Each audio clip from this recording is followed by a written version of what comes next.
Hi, everyone. In this episode, I want to talk about no contact. And if you're struggling with no contact, or if you're letting your feelings get the best of you, there are some things that I want you to remember. I want you to recall before you go down that road again. See, no contact is for you. It's not for the narcissist. It's not for you to teach the narcissist a lesson. It's not for you to get a point across. That's why they use silent treatments. They use silent treatments to punish you. Your silence, your no contact is for you.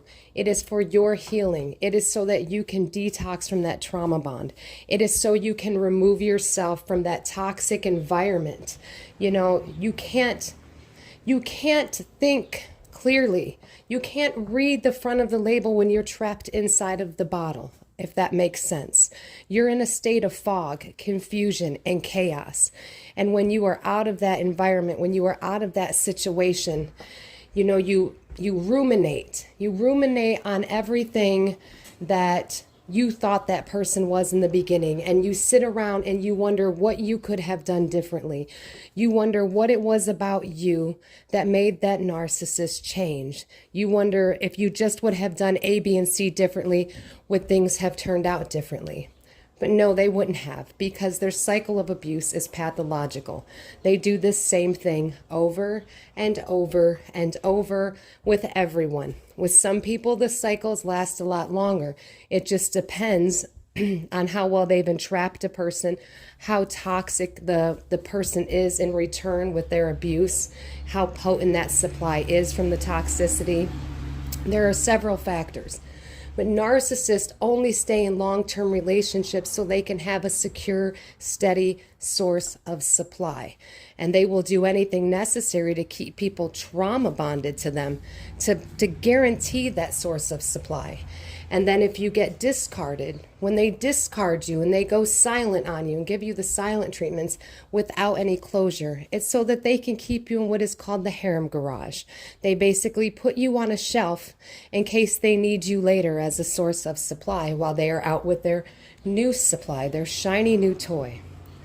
So if you're struggling with no contact and you just want to reach out, or you're ruminating on all those good memories that, if you really think about it, were there that many good memories? They gave you just enough in the beginning, and every now and then they would love bomb you randomly if they felt you disengaging. They do that to keep you hooked, to give you a glimpse of, if you just work a little harder and stick around a little longer, you can have back the person I was in the beginning. And then the cycle starts all over again, and they just continue to devalue you, continue to devalue you. I want you to think about all of these things. Think about all the smear campaigns they ran about you. Think about the things they said about you behind your back. Think about the times they cheated on you.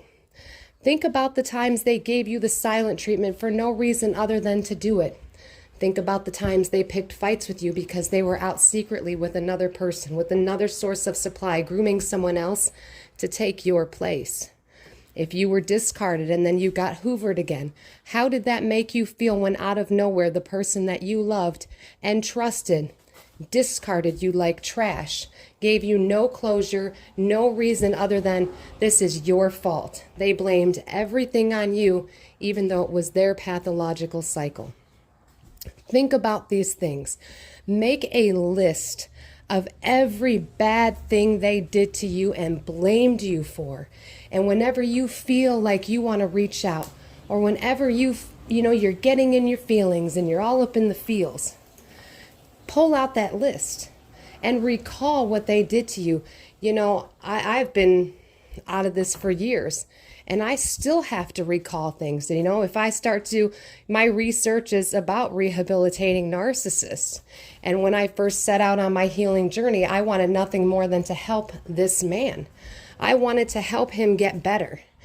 And the more, which is interesting because the more that I went out and on a journey to heal him, I ended up healing myself. I learned so much about myself. And that's the beautiful thing about your healing journey. Because when you were with the narcissist, you wanted nothing more than to love them, love them into being better, into being healthy. But narcissists don't care about your love. You are there as a service provider. They want your loyalty. They want your services. You have things that you need to provide them with. And if you've been no contact for quite some time, or minimal contact, I want you to think about something.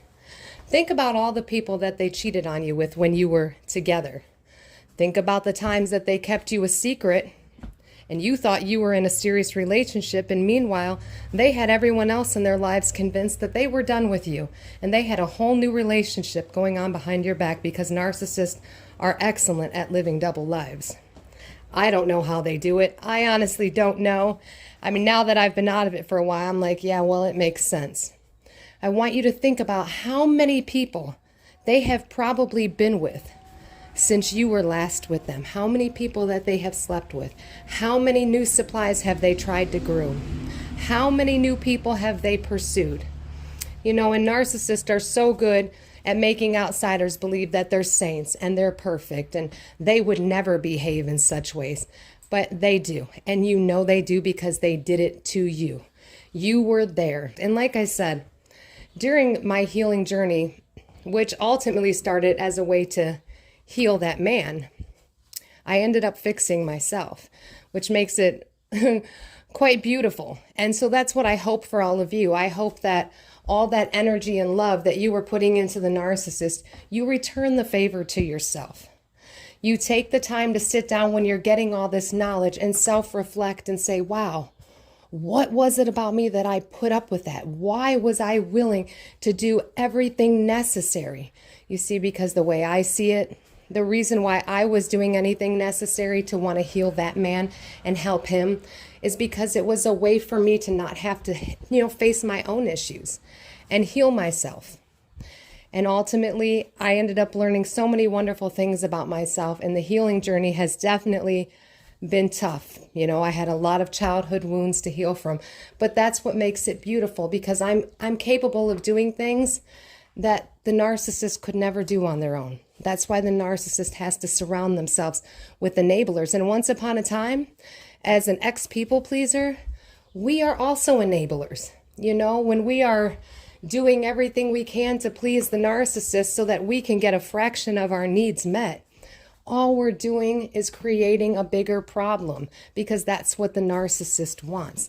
The narcissist wants you to be of service to them. So we're basically feeding the monster with our people-pleasing abilities, with flattery and doing everything we can to make them happy. So again, if you're struggling with no contact, or you're letting your feelings get the best of you, or rumination is just getting really hard, make a list. Make a list of all the bad things that they did to you, everything that they put you through. Remember all the times they rendered you insignificant, put everyone before you. They were never there for you, did not protect you when they knew they were putting you in situations that were hurting you. Think about all of those things and then ask yourself, did that narcissist ever come back and say they were sorry? Did that narcissist show an ounce of remorse? Or if every time you thought the narcissist would show remorse, what did they do? They went out of their way to devalue you some more. They went out of their way to just try to get one more punch in on you. Remember that. When all you were looking for was to make things better, just make it work. And they rendered you insignificant.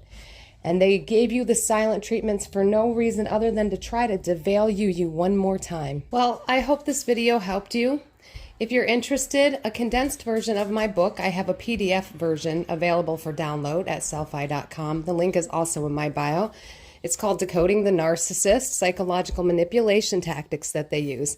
I go through step by step each manipulation tactic that they use, what they say, so that you can easily identify these tactics and appropriate responses to give when you are in this situation. So I hope this helped you. Stay safe, stay strong, and keep getting the knowledge. You are all going to be amazing.